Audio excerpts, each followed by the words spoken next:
that are important as to why is he still winning. There's Prime Minister Modi, consummate politician, knows how to use power. There's the machine of the BJP, the RSS, the Sangh Parivar. There's the message.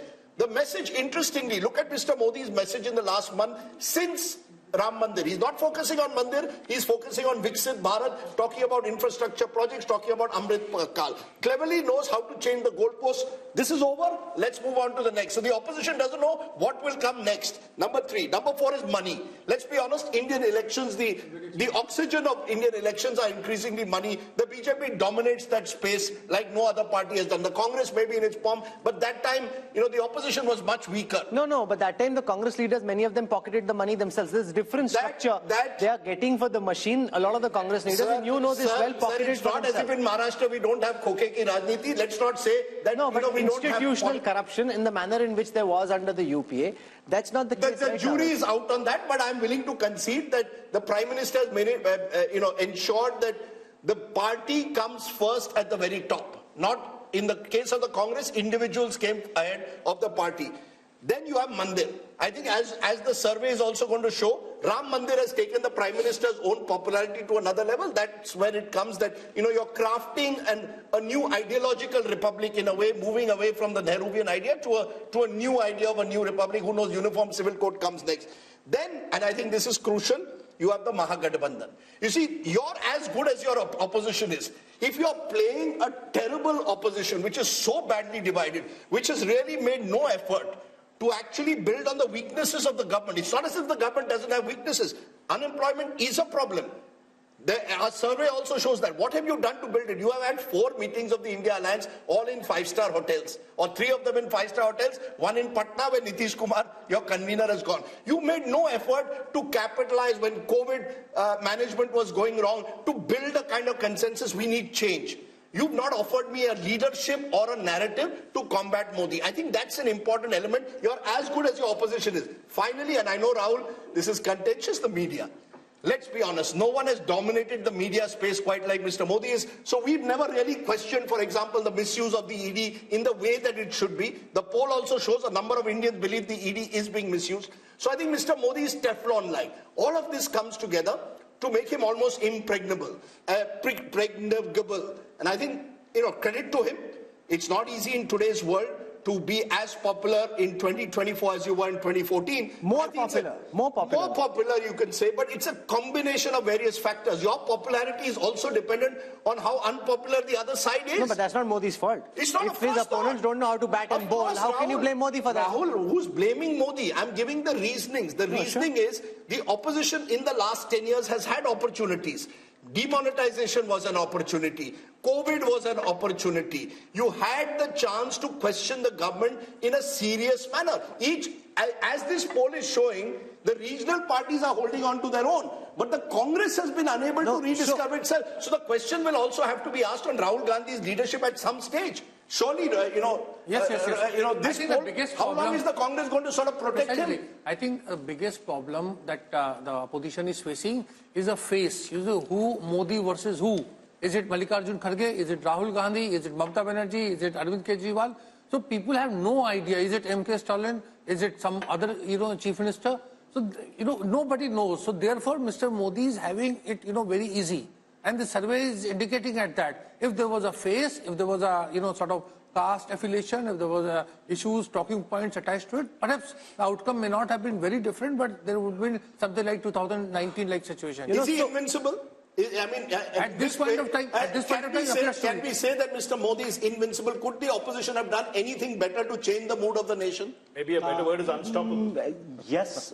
What could it have done? There is always a possibility, but I think of politics structurally. And the nature of politics is such that opposition does not have many chances. To use a cricket analogy, if, say, Tendulkar or Virat Kohli is in full form, no matter you bowl a Yorker or you bowl a sort of like, a googly and spin, they will hit you. But Tendulkar has got gold. Modi has never got gold. This is why leaders are important. But think of 50s and 60s politics. Was there no leaders in opposition? There was Lohia and other things. Could they challenge Nehru and Congress party? No, because in political time, now you counted 7 things. Everything is in favor of BJP, right? So at the moment, I don't think there is any X factor. The only X factor could be that we have no sense of what's happening on the ground. People have made up different mind and they are telling something else. So at the moment, everything is aligned in favor of... Here's what I wish to say. Let's just zoom out for a moment and think of the larger picture in a more historical perspective. I was at the Pran Pratishtha of the Ram Mandir at Ayodhya, where while Prime Minister Modi was being introduced, he was linked to Chhatrapati Shivaji Maharaj, is the ideal Hindu king, who at that time, really demonstrated all the virtues that good Indian kings should have. So he's kind of being projected in a historical arc in that same kind of weight category. Rahul Verma, is there any contemporary political figure who comes to your mind who 10 years on, not just in India because there's no comparison here, but even internationally, 10 years after being in power, manages to increase his party's vote share by 3%? Go back in time. Who comes to your mind? Can I make someone who can? Yeah, who? We often tend to, since Nehru is still in the news, remember Nehru in the early 60s was a weakened prime minister, the war with China, despite that won. Please understand. No, but his vote share kept coming down. But his vote share in the years that he was in power, the Congress kept losing ground, the BJP is gaining ground. And there was no opposition. But where is the opposition today? That's what I'm saying. Where is the opposition today? There was no opposition. Where is the opposition? I would only like, since you asked, I think only Nehru can be compared. Rahul Verma, okay, so you've got Nehru, Modi punching in the... From a party who got us independence, that kind of goodwill to Congress party after 47, with all the heavyweights of our freedom struggle on the Congress side, let's be very, very honest, the 52-53 mandate was not Mr. Nehru's mandate. 62 I'm talking about. 62, yes. But the vote share dipped. Vote share dipped a lot. No, and but there by was then no his actions... He goes up in 57. Yeah, but in 62 and after that, he's being punished for his actions. The people in India at this moment are rewarding Modi and the BJP for what they are seeing, far from punishing. Let's spend some time on this. Historically, who comes to your mind? Yashwant Deshmukh? No, nobody. I mean, nearest that from the... and one point which I wanted to make, where I can probably answer your question, is the hunger to win and willingness to work 24/7 to let that happen. And that thing, only person which comes to my mind is Mrs. Indira Gandhi. Yes. Besides that, no other prime minister in India had a hunger to win. I'm not restricting this conversation, Raj Chingappa, to India. Raj Chingappa, in a historical context, who comes to your mind? Somebody democratically elected. Only an authoritarian leader who knows how to fix, who knows how to fix the mandate across the world. How is he fixing the mandate? No, I'm not talking about Modi. I'm talking the only, when you say, give me an example parallelly. There are democratic countries where you will have the likes of a Putin in Russia and Erdogan in Turkey, who will know how to, in a way, manage the mandate. Erdogan had a very tough fight. He won with 6 percentage points. In a relatively free and fair system like ours, to do it over 3 elections with your popularity increasing, I think makes Prime Minister Modi sui generis. You look at Algeria, where there was, this thing that Burj Khalifa, when Nehru was there, then I went with Hamid Ansari, he was still Prime Minister. Yeah, but let's not compare Algeria with India. I think, Rahul, you make a very good point. In a democratic society like ours, with all the pulls and pressures, with, as we are seeing in our poll, South India having a very different politics, states like Maharashtra, Bihar, Bengal, Karnataka looking tough for a while. I think Mr. Modi has done the remarkable job of holding his popularity. I will only say this, and I think this is an important point that we need to make. While we talk of the invincibility of the Prime Minister, and I think CSDS's post-poll in 2019 showed 1 out of every 3 voters voted for the BJP because of Prime Minister Modi. The BJP itself is not invincible. That's why I made the slightly controversial point that if I was the opposition, I would focus on states where Mr. Modi is not on the ticket. The BJP is weakened. You want a strategy for the future? Start from the states. Okay, the problem is you're going to make this, the India Alliance has come into this 2024 election with no clue of how they want to face up to Mr. Just Modi. to remind the viewers, Rahul, once and again, we are so damn focused on 14, 19 and probability of 24 that we are forgetting the fact that BJP as a party has lost 50% of the elections in this country in the last 10 years. 50%. Yeah.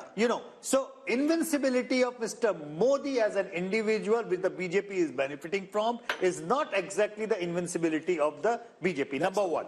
Number two, yes, I concede and I understand, being a conservative pollster, this is probably the starting block of BJP and the NDA.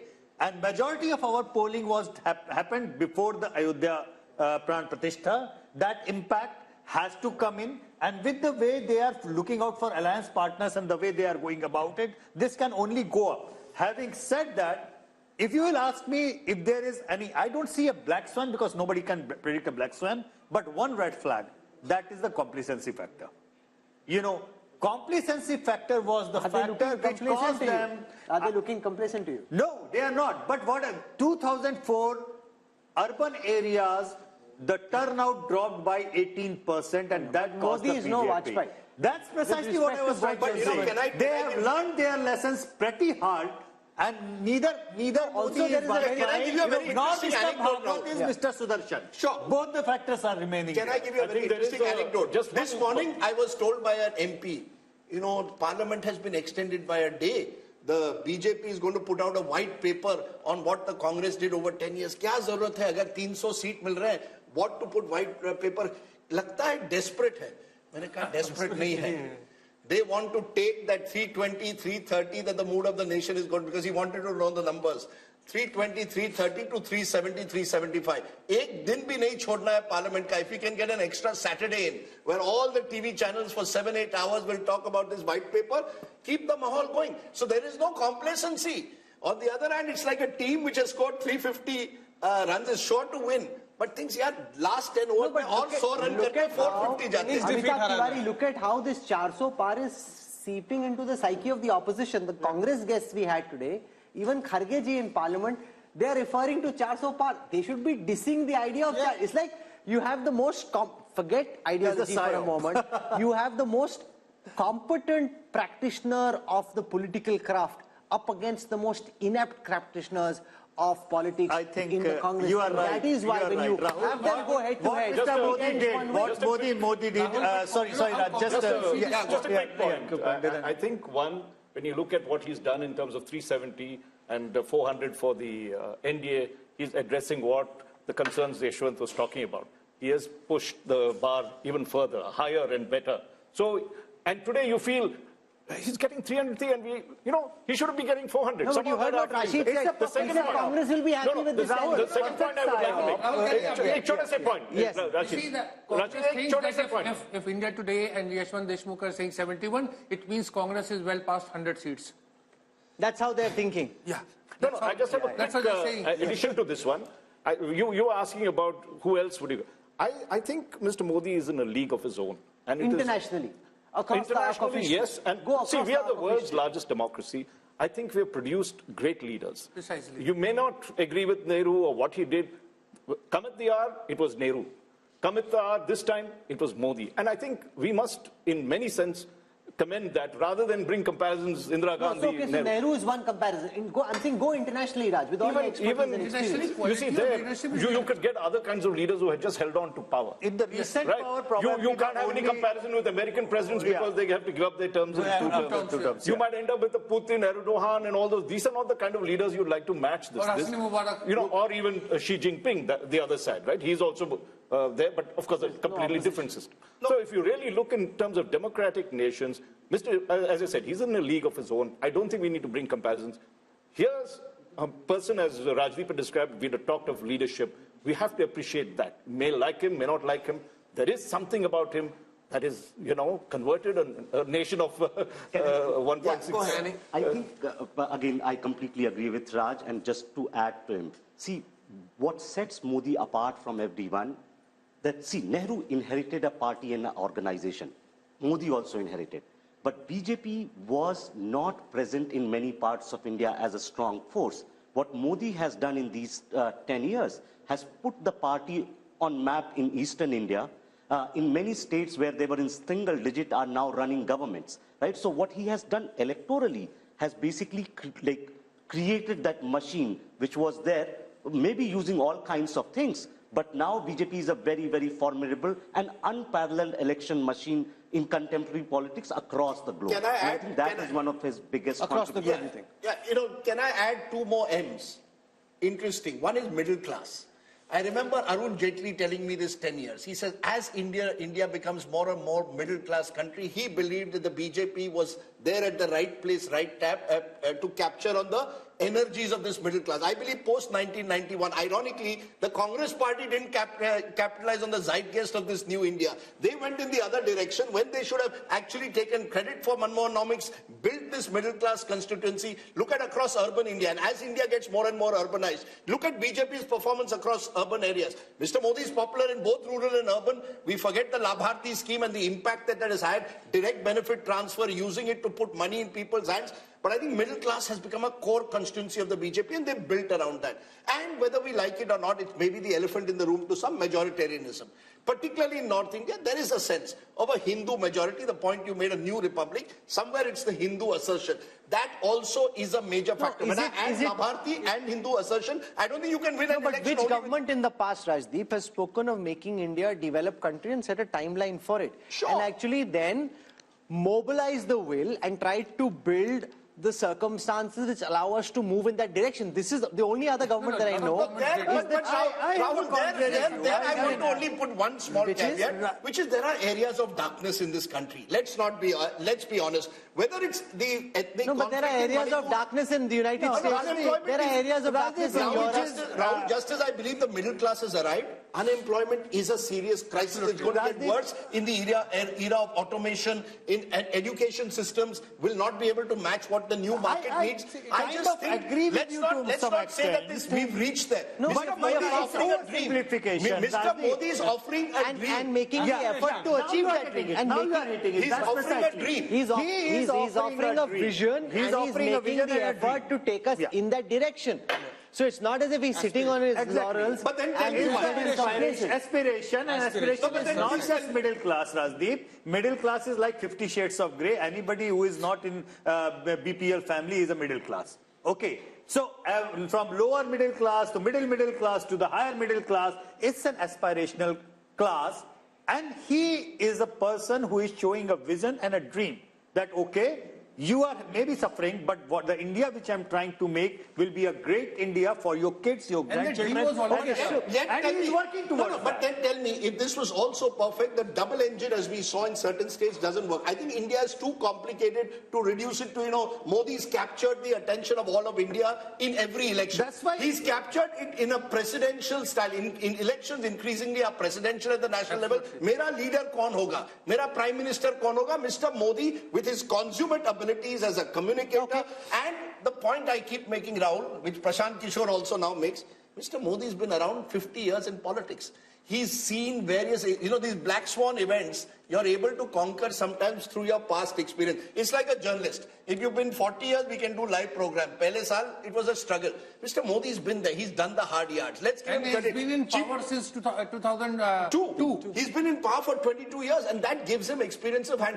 On the other side, he's become elite. You've got regional leaders who've been stuck in their states. I think one of Mr. Modi's major achievements is from Gujarat Chief Minister. When he became Gujarat Chief Minister, we thought, ye kaise banega, RSS ka aadmi hai, has no experience in governance. When he becomes Prime Minister, we said, yeah, Prime Minister kaise banega? You said. Look, no, one minute. I will say this, and I have proof. Mr. Javed Akhtar, at a dinner in 2012, 1 week after Modi won Gujarat a third time, he said, yaar, kya lagta hai, Modi ji aayenge center pe? To maine kaha, hai, I think Modi ji will come to the center. I think he will win the elections. 2012 December, before he tilted. He said, nahi, he is haunted by 2002, nahi ho sakta hai. I said, sir, there comes a time when a person can sort of go beyond his sort of past to the future. So I will not take that, but I will say this, that he surprised people. I would certainly. And he continues to surprise people. He continues to surprise. He continues to surprise the same people who never cease to be surprised. But that's a different matter. That's a good line. That's a good line. No, but it's true. It's true. That's true. The thing is that, see, the matter of fact is that he works hard. And I think pretty much, and I've said this to Raj, that, as one of my physics professors, he never used to give us marks on the final answer of the numericals. He used to give us the marks on what did we attempt. Dimag lagaya ki nahi lagaya, koshish ki nahi ki. I think Indian voters are coming to an age where they want to see the leaders make an effort. If you make an effort, they are even willing to own up your failures. See how people have owned up his demonetization failure. Okay. People, majority of them say, galat tha, lekin sahi niyat se kiya. Okay, so we are out of time. We are out of time. We need to finish. There are two politicians which are fascinating in that sense, using this effort point. One is Mr. Modi, one in a very different way, Naveen Patnaik. Yeah. 25 years, never lost, and you ask people, nahi sir, koshish kar raha hai. You see, Indian voters, he's right, want to reward well-intentioned. Okay, so we are out of time. We need to wrap up. Rajdeep? No, Rahul, just one little Yes. point. I think it's more than just try. Modi delivers. He has demonstrated that on time also. Whether it is building a parliament building, getting things done, he makes sure. And that is the culture change and that is also happening. remember that at the end of 10 years, Dr. Manmohan Singh, with no disrespect to him, was completely tired. The government was just coming apart.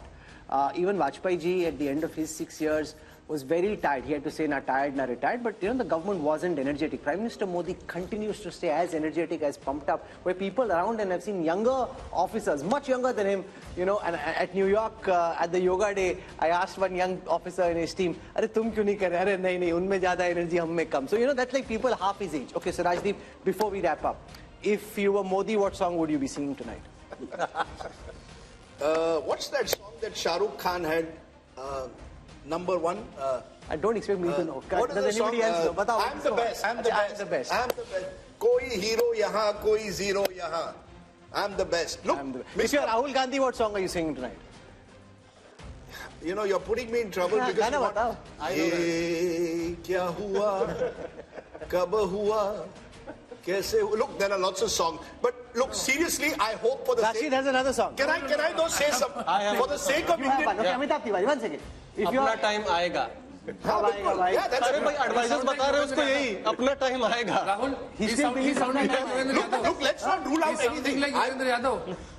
Who? He is saying Rahul Gandhi thinks apna time aayega. नहीं, Rahul Gandhi is being advised कि साहब आपका time आएगा. Look, I hope for our sake of our democratic process and indeed for our television coverage, we have an exciting election. I hope that this mood of the nation doesn't result in most people believing ab kyun dekhna hai. No. Jeetna to hai. But I hope we have a contest. is that the reason he has given the shagufa of 360, 370 and 400? Because he might be feeling, Rajdeep bore ho raha hoga. Kuch naya do.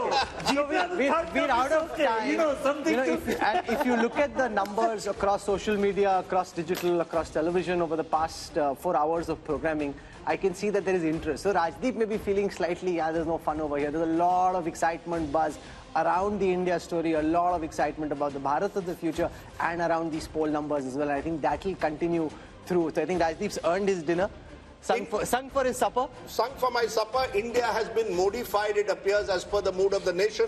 We'll wait and see what the voter really wants. This was simply a teaser to what might be lying ahead. So day 2 tomorrow. A lot of detail on impact of Ayodhya, the impact of Nitish Kumar switching in Bihar, the performance report card of the Prime Minister, his government, the opposition, all that and more coming up in part 2 of the India Today Mood of the Nation all through the day tomorrow. So we'll see you again.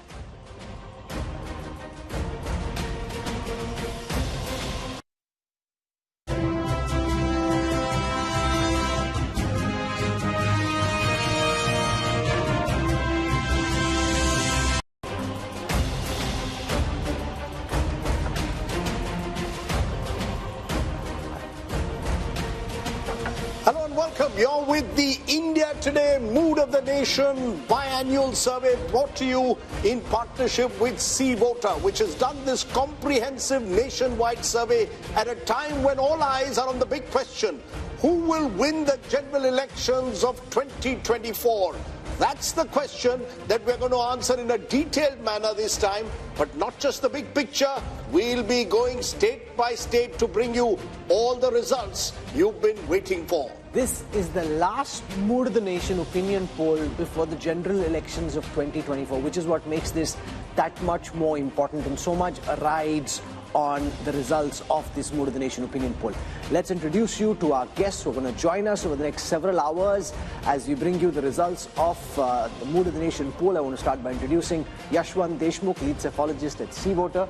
He's got this fancy Himachali cap on and has been working very hard over the last several weeks, and lots of changes, Rajdeep, in the chess drawing board, forcing revisions in the MOTN sample. So he's really been working doubly hard, not just because of us, but also because of all the changes that happened. And there could be more changes within the next month. You know, change is the only constant. Next month or tonight, tomorrow, there could be changes galore, and therefore we'll have to keep looking at these numbers very carefully. Flanking him is Raj Chingappa, editorial director at India Today magazine. He and his team have worked on compiling and dissecting the results of this poll, and you can read the analysis in the new issue of the magazine, which is out in stands now.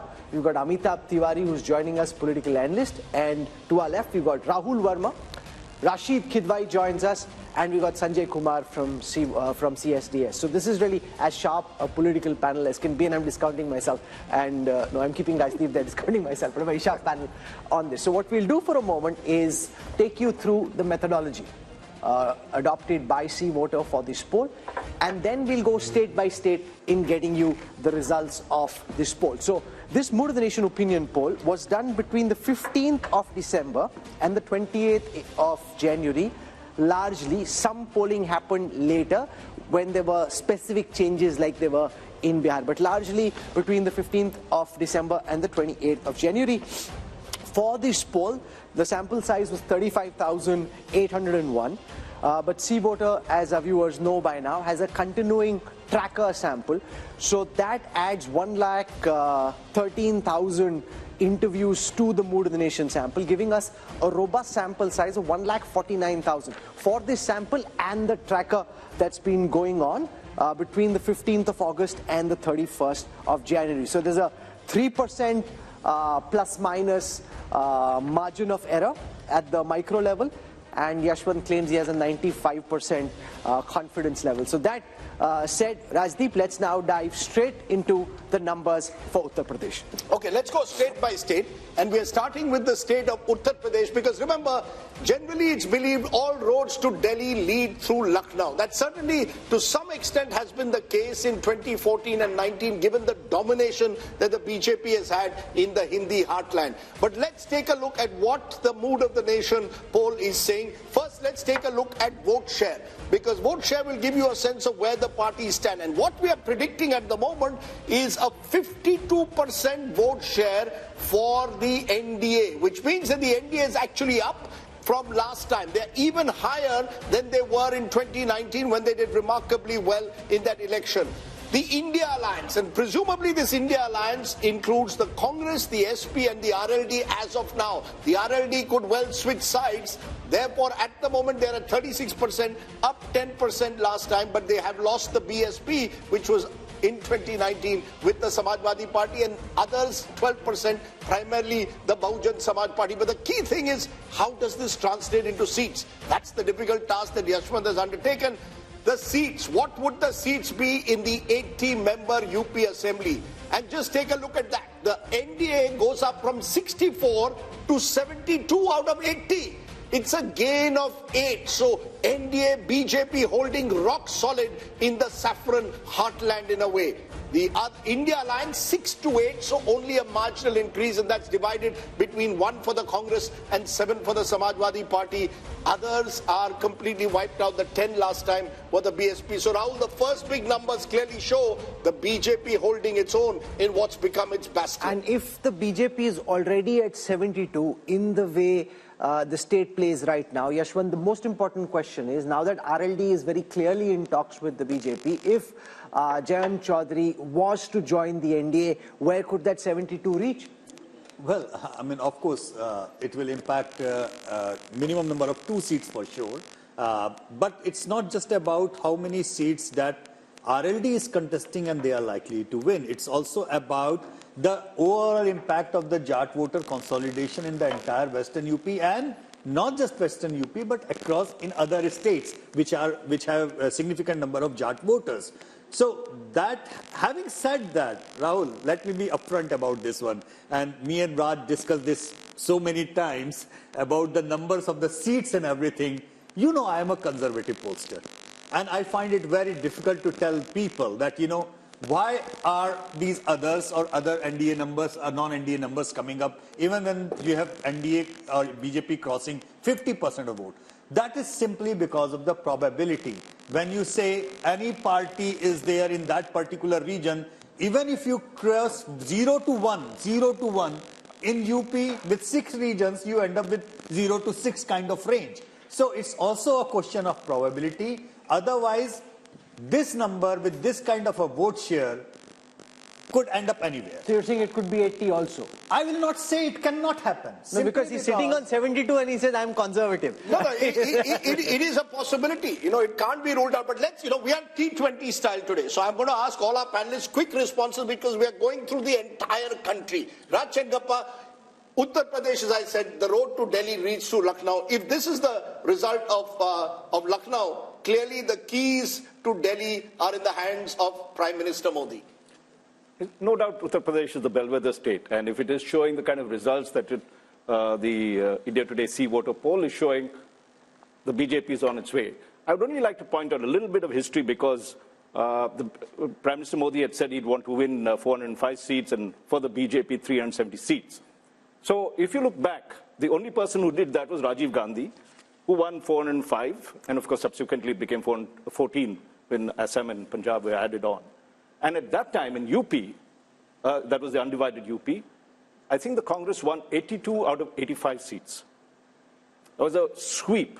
Now, if we are going by these figures, and as they've touched 50%, I'm sure the other pollsters would say that the BJP would require to max in Uttar Pradesh if it has to get its target of 370 that it wants. Remember, those two elections are very different, Amitabh Tiwari, because the 84 election was held in the aftermath of the assassination of then Prime Minister Indira Gandhi. It was an election won largely on the back of sympathy. Here is Prime Minister Modi, who's been in power for 10 times. This is not a empathy, sympathy vote. This is a performance vote. If you end up 72, or if Yashwant says could be even higher, that would be the most incredible performance imaginable. Yeah, so if these numbers hold true, if you see whatever is BSP's loss of 10 seats is largely accruing into the tally of the BJP. BJP is gaining 10 seats at the expense of BSP. So if these numbers hold true, then what is clearly being shown is that it is largely a pro-incumbency vote. It is a pro-Modi vote, it's a pro-development vote, it's a pro-vote for his policies and the way he has handled the economy. But are you surprised because Rahul Verma, Uttar Pradesh was for a long time, for about 30 years, completely fragmented.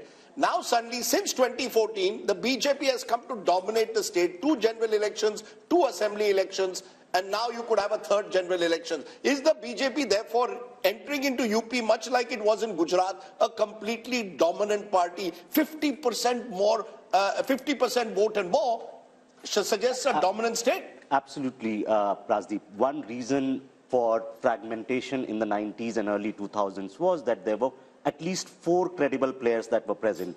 BJP, Congress, SP and BSP, the regional parties were very, very strong. Over a period of time, Congress declined and also BSP declined. So why Yashwant is saying that the numbers are conservative? Because this time BSP is moving out and they are still holding on to 10% or some vote share there, which means that actually the numbers could be much more than 75, even touching 70. No, but here's the thing. It reflects the continuing trend of elections becoming bipolar. Remember, the BSP, according to Yashwant's analysis, is projected to come down from 19% vote share last time to 8% this time. That's 11% down.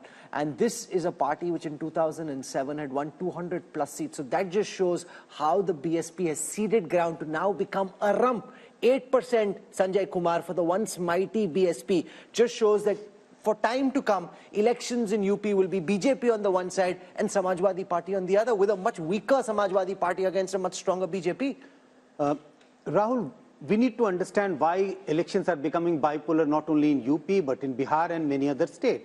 Because I get a sense that the entire election now is being contested in the name of Prime Minister Narendra Modi. I don't see this election as a contest between Rahul Gandhi and Narendra Modi or Narendra Modi versus any other leader. It is a referendum on how do you rate the performance of Prime Minister Narendra Modi. So people are divided on 2 axes, pro-Modi, anti-Modi.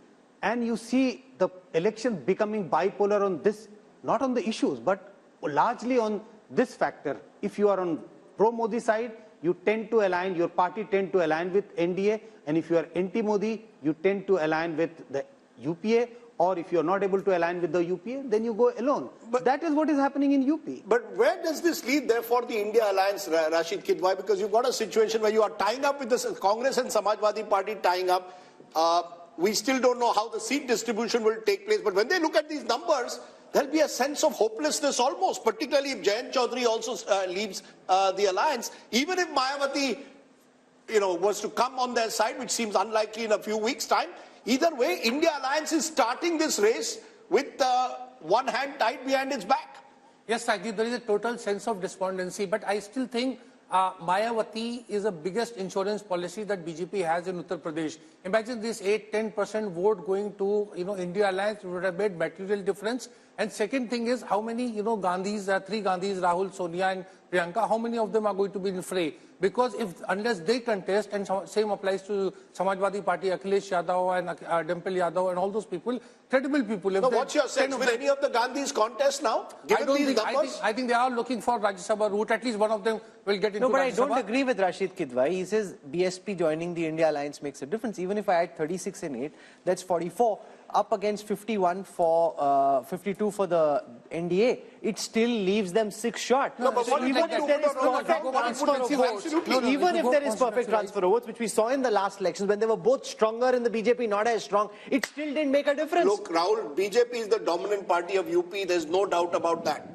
And all the other parties are basically trying to compete for that same anti-BJP vote that exists. So even if they come together, they're actually only consolidating the anti-BJP vote. The BJP vote itself, once it's crossing 50%, even if it was 48% tomorrow, they would still be well over 60 as they were in 2019. So I think... And Rahul, we are not factoring in the Ram Lahar, which is there. There is a lot of... Why people are shifting? Because they think that there is going to be a huge, consolidation in favor of BJP in Uttar Pradesh. And that Salman, so this was a cricket match and the BJP ends up 72 out of 80 in the first state, and the projection across our table of really sharp political minds is that it could actually even be more.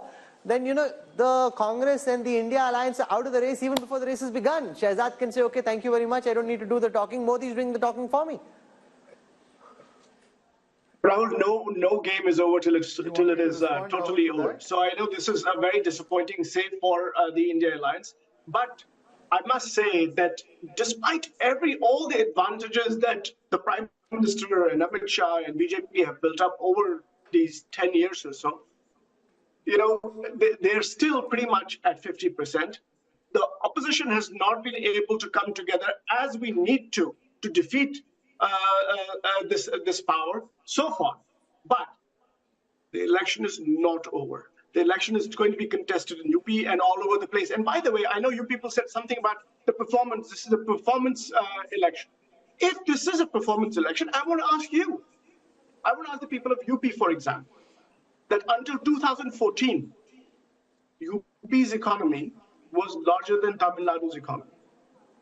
Now, 10 years later, and most of that is under, well, all of it is under Prime Minister Modi, and most of it is under Chief Minister Yogi Adityanath. Why is the UP economy now smaller than the Tamil Nadu economy? What has changed? Now, at the national level, we are doing a T20 style analysis, so we want 1 point at a time. You made your point. Let Shehzad Poonawala now respond. Shehzad, the fact is that UP is seen now as a dominant party state. Do you give credit to the Modi factor, the Upyogi factor, a combination of both? The fact that the double engine there seems to be really working at the moment. Rajdeep, I give credit to 3 factors, and let me complete my answer. 1 is Ram Lala, 2 is Geeta, and 3 is PD. And let me complete. Ram Lala means Rashtriya Suraksha, Mahila, Labharti, Leadership, and Arthvyavastha. Geeta means growth, information, innovation, infrastructure, technology, and Atmanirbhar Bharat. And PDA means performance, delivery, and aspiration.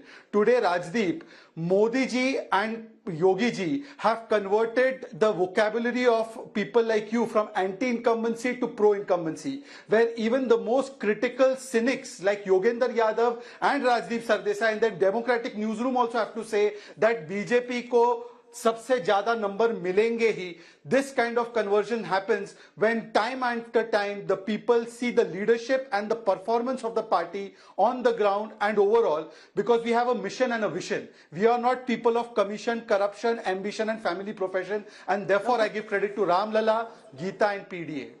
I love his acronyms. He's going to go very far in politics, given those acronyms. Mr. Modi has clearly got a few bucks in the party who know how to use acronyms rather well. What I want to do now is play out a small excerpt from a show we had earlier today from Lucknow, where we spoke to voices on the ground, trying to get a sense of the pulse in Uttar Pradesh. So here are some excerpts from the Mood of the Nation poll from Uttar Pradesh from earlier today.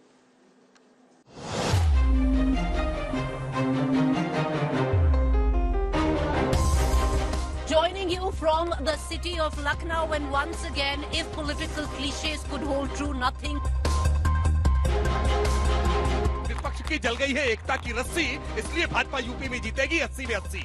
मुझे लगता है यहाँ पर बैठ के लच्छेदार बातें करना और थोड़ी बहुत शेरो शायरी कर लेना एक चीज है। आप धरातल पर आके असलियत देख लीजिए। हम पूरे विश्वास के साथ कह रहे हैं कि कांग्रेस पार्टी का उत्तर प्रदेश में खाता नहीं खुलने देंगे। युवा चाहता है रोजगार, और रोजगार के नाम पर आप कहते हैं पकौड़े तल लो।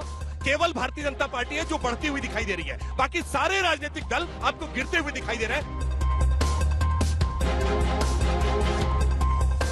आप सबके अकाउंट में 15 लाख आ गए, 2 करोड़ बेरोजगार मिल गया, नहीं मिला। और जब अलायंस करना था ना, तब राहुल जी के प्रोजेक्शन के लिए उनकी एक यात्रा प्लान कर दी गई, और जहाँ-जहाँ चरण पड़े राहुल के ताता बंटाधार हुआ। जैसे जैसे यात्रा प्रारंभ हुई, एक एक करके अलायंस लगातार छूटते जा रहे हैं। Shouldn't the India Alliance actually look at bringing in Mayawati, because the 8% vote share could also, she might not win a single seat. As far as Behan Mayawati is concerned, I think it's really up to her what she would want to do. 370 हम कह रहे हैं क्योंकि 370 हमने हटाई है।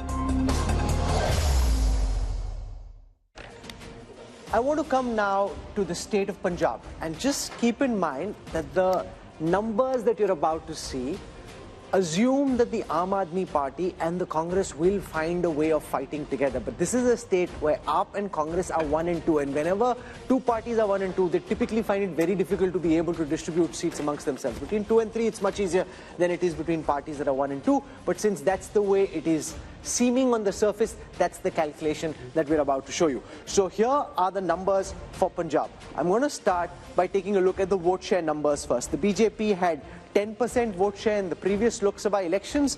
That's now projected to go up to 17. That's 7% up. The Aam Aadmi Party had 7% vote share in the last Lok Sabha elections. That's now projected to go up to 27. That's 20% up from the last time. The Congress had 40% vote share in the last elections. That's now projected to come down to 38. That's 2% down from the last time. The Akalis had 28% vote share. That's now projected to come down to 14, a loss of 14% for the once formidable Akalis. Let's take a look at how this converts into seats. So on your screen right now, for the 13 seats of Punjab, here are the C-Voter India Today Mood of the Nation projections. C-Voters projecting that the BJP is likely to stay at 2 seats. They're likely to stay at 2. What's gone out from the NDA kitty there are the Akali seats. The AAP is expected to be at 5 seats. That's up 4 from the last time if we see the party-wise breakup of these seats. The Akalis were at 2. That's likely to come down to 1. So the BJP holds on to its 2 seats. The AAP goes up from 1 to 5. Remember, in the first election they fought in 2014, they had 4 seats. So they go up to 5 this time. The Congress at 5. There were 8 last time, so they're down 3. And the Akalis are at 1, down 2. Now what could change potentially, Yashwant, is if at the last moment the Akalis and the BJP are able to tie, because behind the scenes there's a lot happening. It's not firm, finalized, both sides haven't decided. The Akalis we know are keen, the BJP is 50-50, wishy-washy, but that can change anytime. And if that changes, how does that potentially change these numbers? Of course, I mean that would be having some impact for sure, because I guess that between the Akalis and the BJP, even though there has been quite a lot of bad blood in the recent years, as far as the core voting is concerned, they are pretty much supplementary in nature. the core has been anti-Congress vote at large, which the Akalis and the BJPs have been tending together. So this separation might have split it vertically because BJP ran away with the Hindu votes and Akalis were with their Panthik votes. But if they come together, definitely that will have an impact. But it will not be the same kind of seat sharing, Rajdeep, that is for sure. Because wherever BJP is going back with their old allies, the seat sharing equation is no more the same, which was defined by Vajpayee and Advani. But you know, this is a fascinating state, Raj Chengappa, because the alliances have changed dramatically in the last few years. The BJP and the Akalis were together. AAP versus Congress was the battle of Punjab. They've now come together. They may not have chemistry on the ground. Do you really believe that this AAP-Congress alliance will work in the end and actually see the arithmetic benefits that this poll is suggesting? Or do you believe in the end it'll be very difficult for AAP and Congress to actually fight Punjab together, which may be another twist to these numbers? It's my favorite state since I was there as editor-in-chief of the Tribune. But I think here, let's take Sanjay's argument of brand Modi and a referendum of that. How much of that is going to play out in Punjab? It never happened when Rajiv Gandhi, it was a very troubled state, of course, at that particular time. So the Congress never benefited at that time because of the wave that happened. So if you look at it currently, if the AAP and the Congress get together, they're a decisive force. Have they got together? Have they agreed on anything? That is not to be seen as yet. No, but can I counter what you're saying to say that it's almost impossible? How will you decide if you're 1 and 2 in that state? On a drawing board, you can say whatever you want. Given the problems in Uttar Pradesh, given the problems in Bihar, it is very difficult. In Delhi, they may still have some kind of an arrangement. In Punjab, they'll ultimately come to the conclusion that it's better for us to fight separately. No, they may well do that, Rahul. They actually seem to believe that that might even work to their favor. That, you have a multi-corner. No, so I'm saying then the premise of the poll for Punjab is flawed because it hypothetically assumes that they're fighting together. Yeah, sure. But the one thing about Punjab, to take from what Raj Chengappa said, and that's the fascinating part of Punjab, Sanjay Kumar, it's the one state in North India where the Modi wave has not worked both in 2014 and 19. Look at both these elections. The Congress, if there's one state in northern India, held its own in the last 10 years, it's Punjab. You think the politics of Punjab, therefore, is very distinct and different from the rest of the country in a way? Two factors. Even though the political clout of Shiromani Akali Dal has come down, but look at the states where regional parties are strong. BJP has not found it easy to make inroads. That's one case why in Punjab BJP has not been able to make inroads. Second, BJP has been contesting in Punjab in alliance with Akalis. So Akalis have been a dominant player. That was a difficulty in the Bihar also for the first couple of decades. Also, look at the social composition of Punjab. In Punjab, we have a very large majority of Sikh voters. So if you look at BJP's popularity, Narendra Modi's popularity, there is some difference if you look at among the Hindus and people belonging to different other religions. That is another factor why BJP has not been able to penetrate in Punjab the way they have been able to expand in other parts of the India. No, but the calculation in the BJP and Shehzad can build on this. I'll also show you the projection for Chandigarh, which is expected to go to the BJP. It's an urban pocket, and we saw the mess in the mayoral elections recently, but the poll is predicting that Chandigarh goes to the BJP. The problem is both the Home Minister and the Prime Minister have often say that they're very emotionally invested in the Punjab story. And yet on the ground we see, especially amongst the Sikhs, this pushback. So how does this square? The fact that the Prime Minister himself feels so emotionally close to the Punjabi community, to the Sikh religion, and yet there is a lot of antipathy and a very strong pushback. Rahul, look, what Sanjayji was saying just now, that since we were the younger brother in the alliance, and that alliance was not purely for political reasons, it was also for ensuring the message of Sabka Saath and Samajik Sohar between the Hindu-Sikh community. And therefore, we sacrificed a lot of our space and a lot of the other things also while we were in that alliance. For the first time now, we are finding our feet in Punjab, not just in urban areas, but also in the rural pockets. And therefore, this vote is a vote of expansion. It is a vote of credibility credibility that will keep increasing over the few period of years. And look at the outreach that Prime Minister Modi has done towards the Sikh community. It is not a political outreach, it is an emotional outreach, whether it is celebrating the Prakash Parbs of the great gurus of the Sikh community, whether it is celebrating Veer Balas Divas, or whether it is reaching out to various sections, whether it is the FCRA clearance on Harminder Sahib, langars that we are making GST free. So I think there's a concerted effort. Not everything is done only for political purpose. Some things are beyond politics. For Rashtra Niti, we have done a lot of things, and I think that is also being reflected because Punjabis are very patriotic people. They are ready to sacrifice their lives for the nation. They have contributed so much to the armed forces, and I think you'll see, because the kind of mismanagement Aam Aadmi Party is doing. Look at the Nasha Mafia, look at the kind of corruption that is taking place. I'm not saying this. Mr. Sidhu is saying about the corruption. And also the alliance between Congress and here AAP, in Punjab, Amitabh Tiwari, is if they fight separately, this calculation, and you're seeing the India numbers projected by C voter to zoom up in terms of vote share very substantially, all that is based on the assumption that they fight together.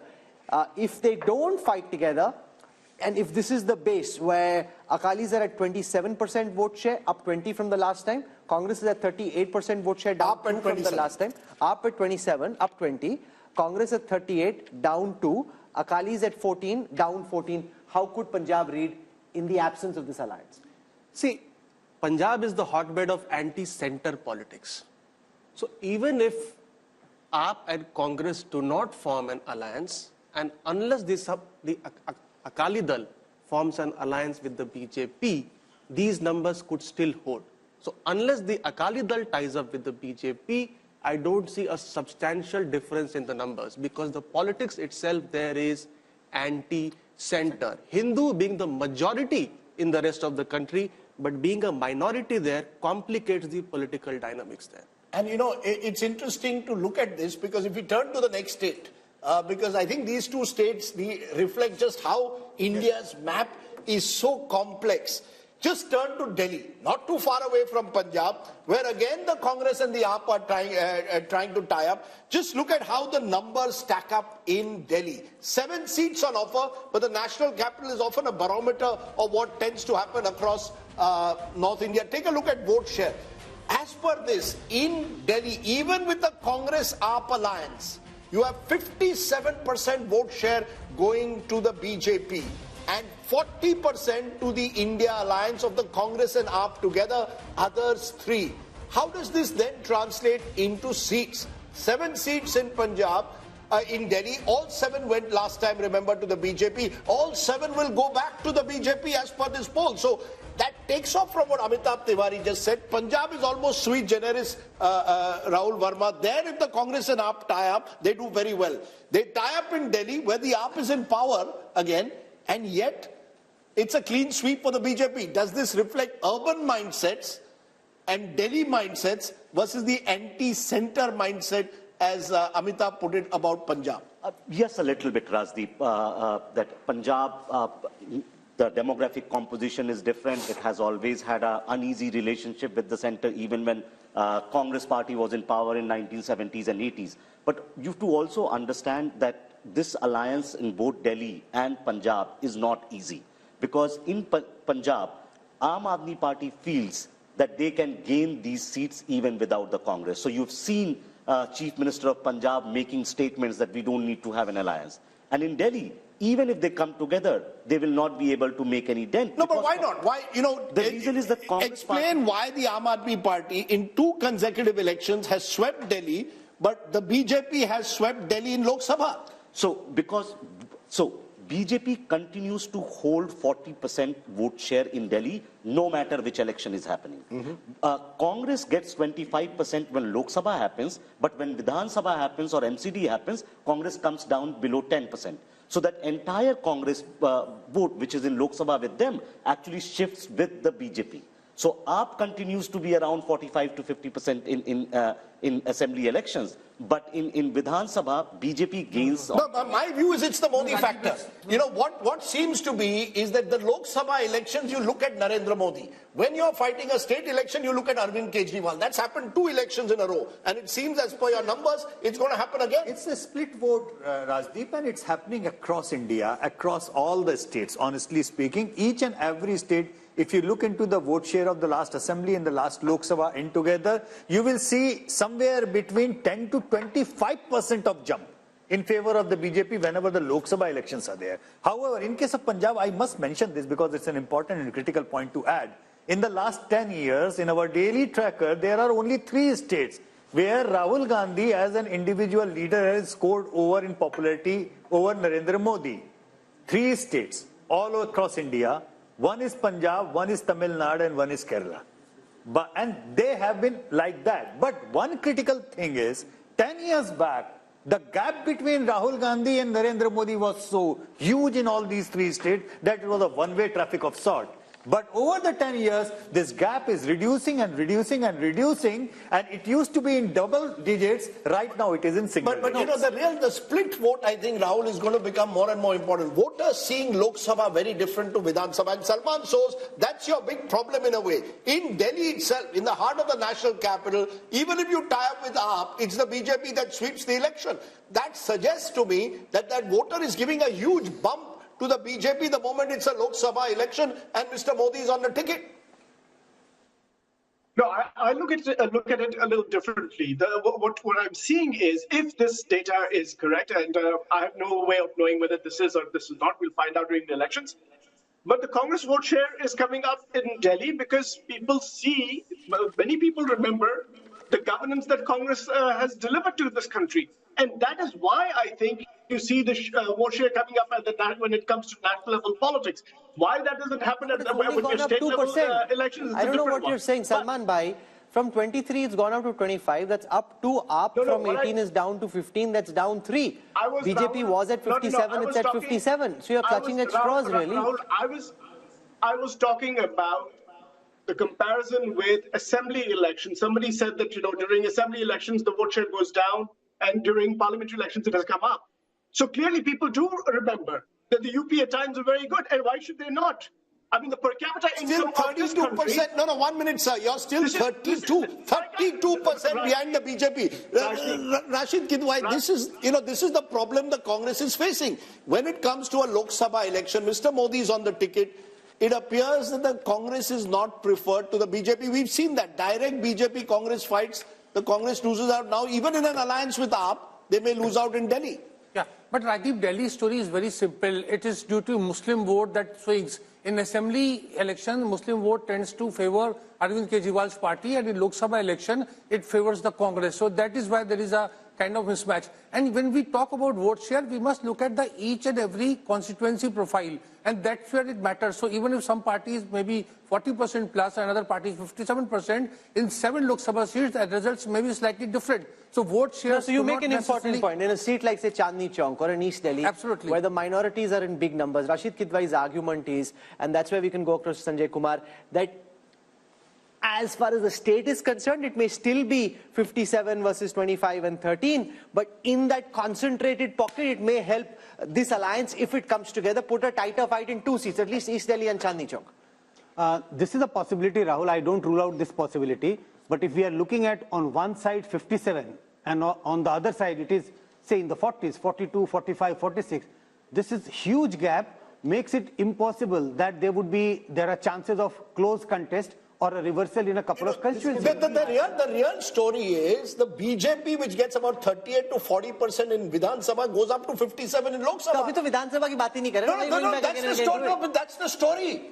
Modi, that's the story for Vidhan Sabha election, not for a Lok Sabha election. Sir, the point is the Modi factor, Rahul, is giving the BJP an 18 to 20% jump. That's the story. From 37-38%, where it loses to the Aam Aadmi Party, which gets over 50%. So the Aam Aadmi Party is clearly seen as a Delhi regional party, and the BJP in a Lok Sabha election takes it. Whatever the minority vote may get consolidated, but the majority vote in Delhi is going firmly towards the BJP for the Lok Sabha. 6 months later, have a Vidhan Sabha election, and the situation at least twice before has been very different. This time around, we don't know. So I think that's Rahul, the significance. I wanted to make a quick point. Yes.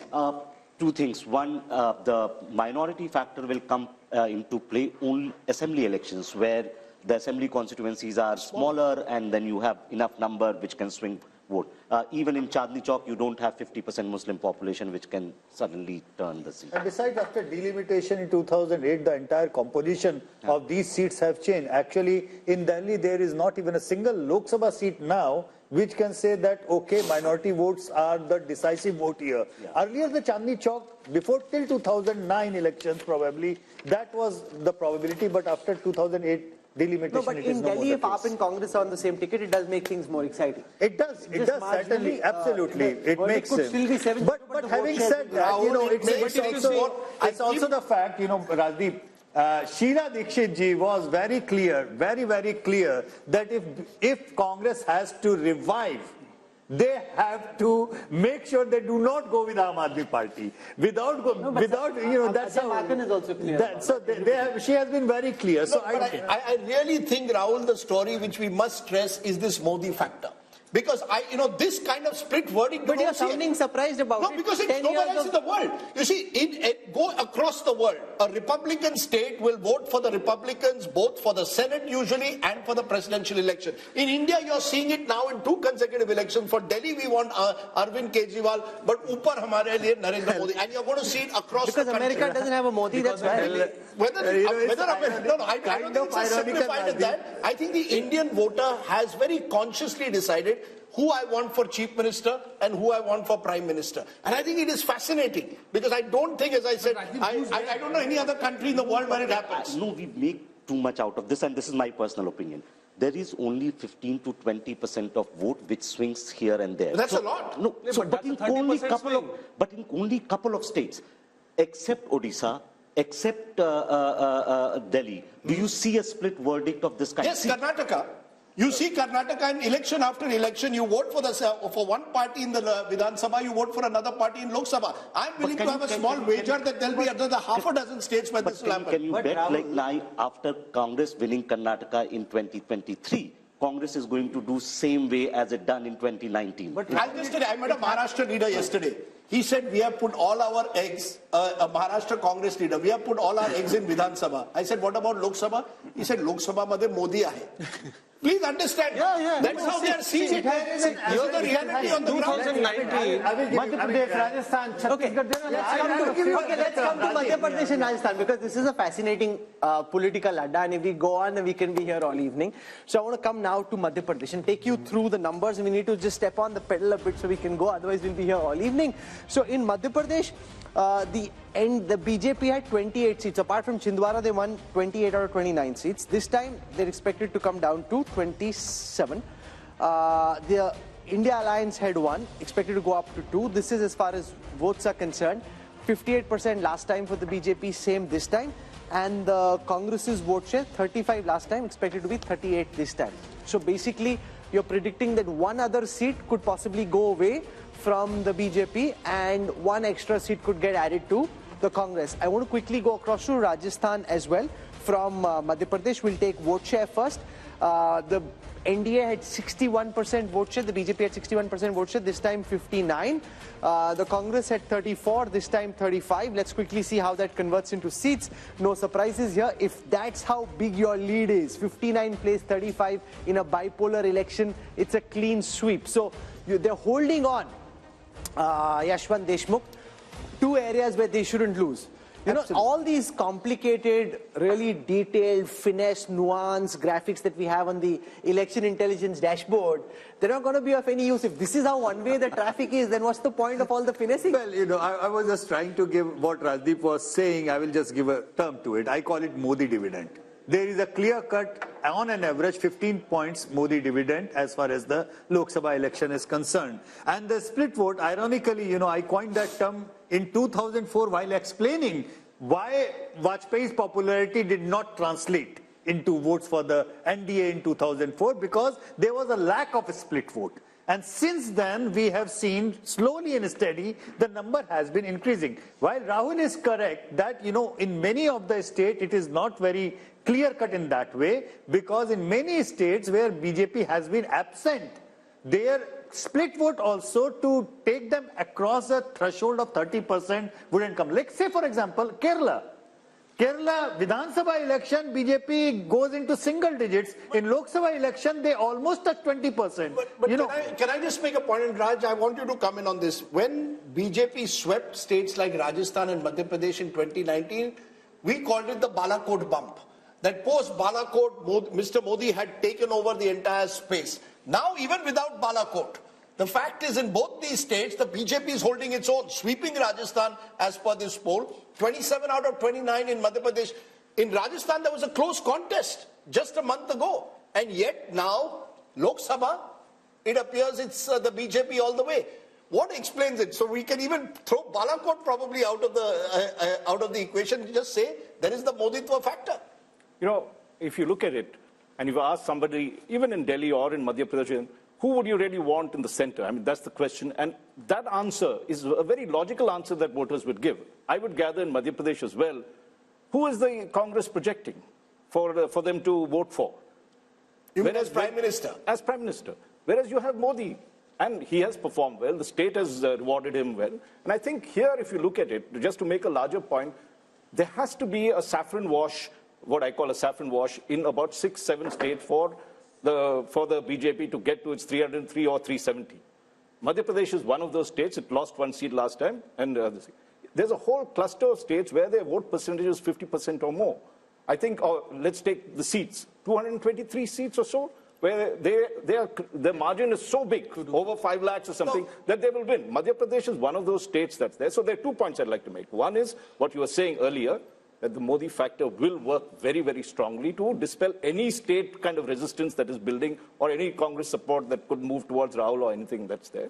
And 2, these are the kind of states where when we have 50%, opposition has no chance. Sure, but Amitabh Tiwari, this comes back to the point which many people have been making, that the real battle for the opposition was to try and take on the BJP, where there's a direct BJP-Congress fight. 186 seats last time where there was a fight, the Congress won just 12. If these numbers are to be replicated, it once again shows where the Congress is the main opposition, i.e. Madhya Pradesh, Rajasthan, the BJP is the front runner, and you're seeing the Prime Minister in all his recent speeches not focusing on regional parties, targeting the Congress, the Kamzor Kadi, as the BJP sees it. Yes, so one of the main reasons why BJP is against sweeping both these states is because it is facing Congress as the opposition, number one. Number two, the India alliance partners do not have a single vote in these 2 states. So there is no advantage to Congress of any India bloc formation because it does not get the reciprocity. And number 3 is that, as you said, the Modi factor, let's say. So 33% people, or around 37% people, voted on the name of the PM face. So if you don't have a PM face, you are excluding 37% of the voters from the target segment. But when will these numbers leave the Congress party? They've lost Madhya Pradesh, they've lost Rajasthan.